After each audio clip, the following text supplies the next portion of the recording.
Ademais de acreditar a excelencia do areal, a bandeira azul garante unha serie de servizos cos que contará a Praia de Coroso, a única da comarca que este ano conta co distintivo.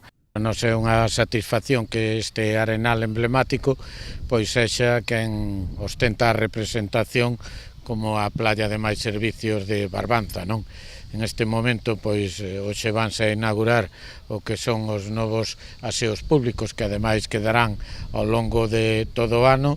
Temos 19 socorristas e, polo tanto, bueno, esta playa sigue contando con todos os mellores servicios. Agora o que nos gustaría pois é poder chegar a un entente con medio ambiente para poder coidala, para que as ervas non vayan ano a ano pois comendo o que é arenal e que se queden nos seus lugares pois que durante toda a historia tuveron e non seguir sacándolle pois servicios o que é a xente. Os socorristas que xa comezaron a prestar servizo o sábado día 1 distribuiránse en quendas de 5 e 4 membros para dar servizo a esta praia urbana que rexistra gran afluencia de bañistas.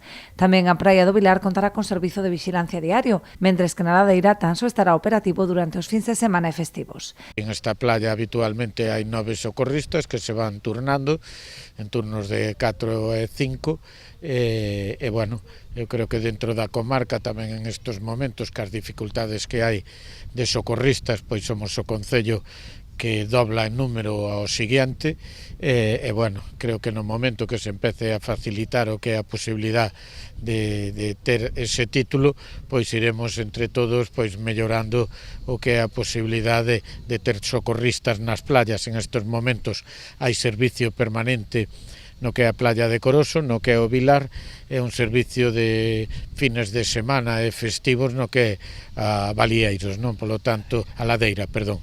Xunto coa bandeira azul procedeuse tamén o izado da bandeira Sendeiro Azul, que por segundo ano recoñece os valores ambientais do paseo entre Coroso e Riazor.